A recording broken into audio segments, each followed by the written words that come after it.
luto ng ating pinakbit gulay. Yan. Ini naman mga idol, mga amigo, subong adlaw maluto kita sa ginamos pakbit. Naman ato nga lutoon subong agam mga idol. So katapos naton nga pigin luto naman kita sa aton sudan sa pamahaw mga idol. Igisa natin muna bago yung bagoong o ginamos ang tawag dito sa mga kamigo. So ayan siya, ayan. Unahin natin yung ginamos para bumango siya at saka ma-prito ng konti kasi para hindi bumaho. Kasi yung iba mayroong amoy yan kapag hindi mo pinirito, ginisa na muna, direct mo lang siya. So isunod natin yung takway at saka kalabasa, isabay na natin yan.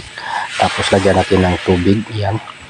Kung tamang-tama lang siya na makakuan siya din siya, makapakulo ng konti sa taas, yan.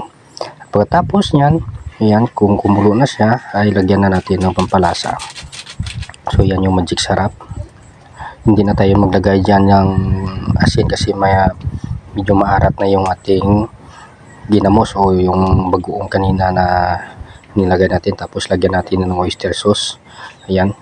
Tapos nilagay natin yung talong sa taas. Talong at saka sabay natin yung ampalaya o margoso o eggplant yung yan sa top niya. Yan.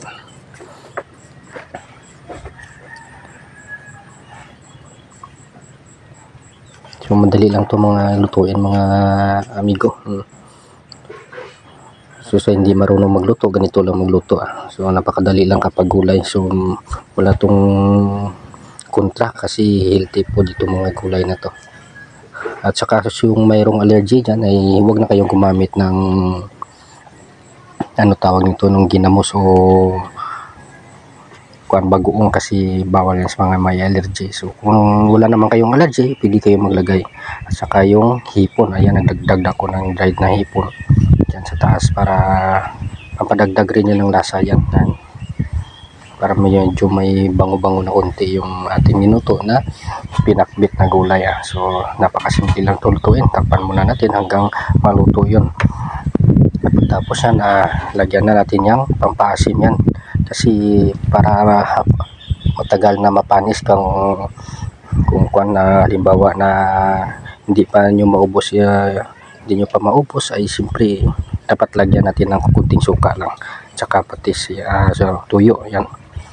Tapos yung kunting halo-halo na lang yan, luto na yan mga kamigo.